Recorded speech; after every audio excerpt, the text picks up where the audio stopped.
I rise to oppose the bill, the Finance Bill 24-25, based on the following grounds. How do you even imagine bringing something like taxing bread, even if it is as a joke? That is a joke carried too far. That is a joke carried too far. You can crack doctors elsewhere.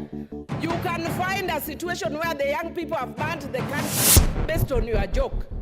And so Kenyans will be even in a deeper shit. Oh, no, that is not parliamentary.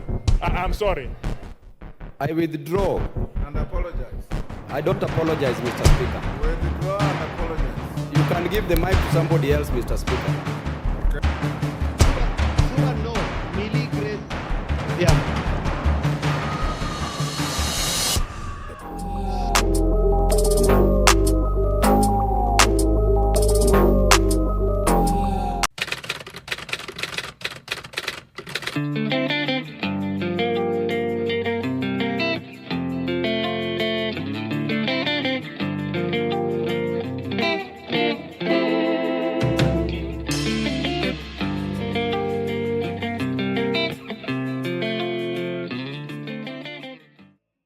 Storming the halls captures the raw energy and defiant spirit of Gen Z as they transition from social media outrage to organized protests sweeping the nation.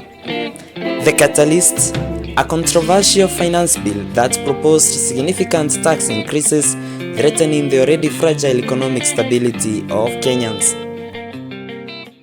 The message was clear: we refuse to be oppressed as our parents were. With water bottles, flags, phones and placards in hand, Gen Z mobilized not just to protest, but to reclaim their voice and their future. Agombo, this is a message to you. Usitoke, don't come. Agombo, please stay at home. We saw your efforts, okay? We saw everything that you did for Kenya. Now let us. We miss you, but Agombo, please don't even come outside. Don't come outside. Tunatoka on your behalf, okay? Demonstrations quickly escalated, particularly in Nairobi, where the threats to occupy parliament echoed through the air. The city became a battleground, a stage for a generation demanding accountability and change. As tensions rose, the situation intensified. In the face of police resistance, young demonstrators confronted the authorities head-on, fueled by anger and frustration.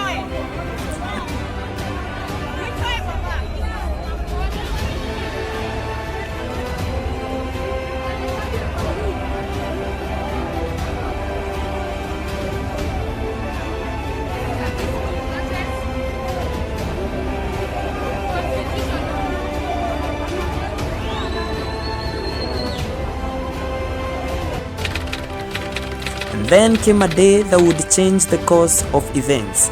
June 25th, in a display of sheer determination, the protesters managed to breach the gates of parliament. Their ambition had materialized.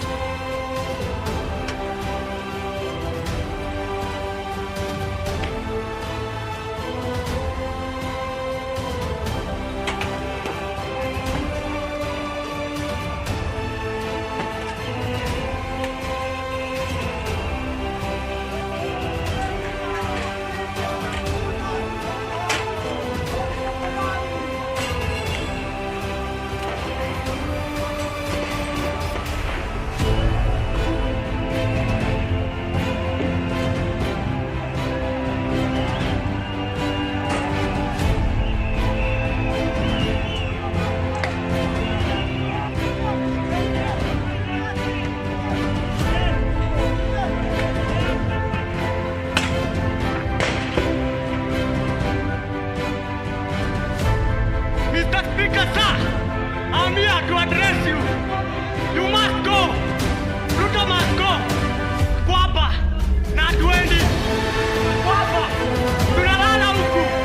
Na hatuendi. We don't fear you guys. You hypocrites. We don't fear you. Mr. Speaker, we don't fear you. Tuko ndani. We stomped inside. Sisi ni nani?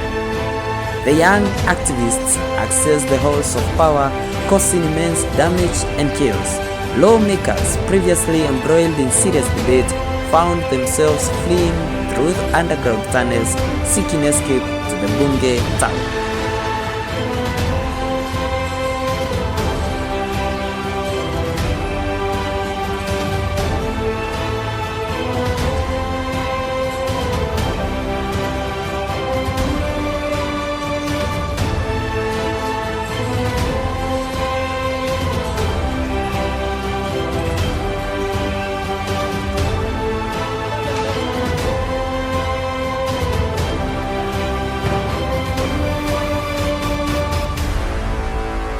Parliament is on fire.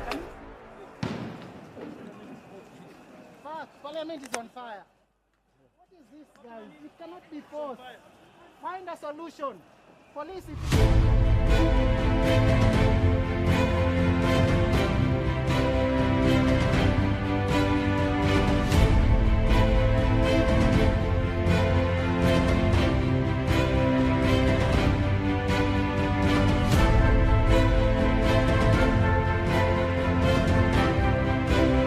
It is one of the darkest days in Kenya's history.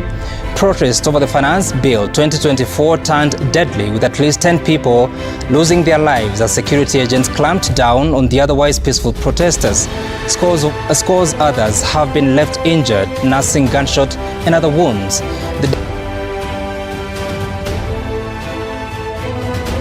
Several protesters lost their lives in violent confrontations with police forces determined to regain control.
In the evening, President William Ruto addressed the nation, terming the day's events as treasonous, a stark condemnation of the audacity displayed by Gen Zs.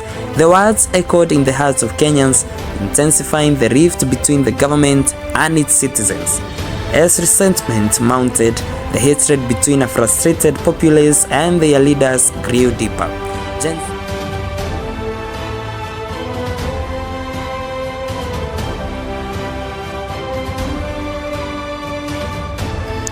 Today's events mark a critical turning point on how we respond to grave threats to our national security. I assure the nation that the government has mobilized all resources at the nation's disposal to ensure that a situation of this nature will not recur again at whatever cost. I thank our security officers who were on duty today for applying themselves to the best of their abilities in the defense of Kenya and its people. Accordingly, I have directed all the organs of our national security to deploy measures to thwart Gen Z's determination was palpable, sparking discussions and debates that transcended the protests. Hours turned to days, and pressure mounted on the government. The relentless spirit of Kenyan youth could not be ignored. They began to take a stand, not only for their future, but for the integrity of their nation.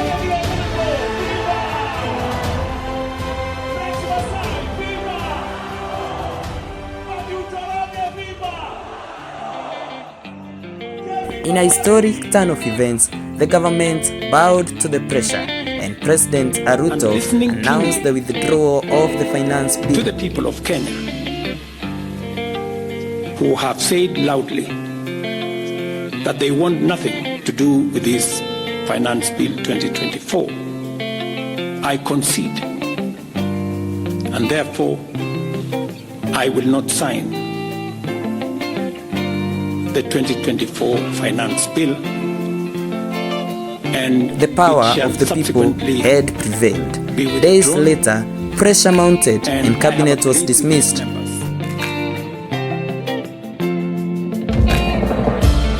We begin the news hour with breaking news out of Kenya, where President William Ruto has sacked nearly all of his cabinet ministers.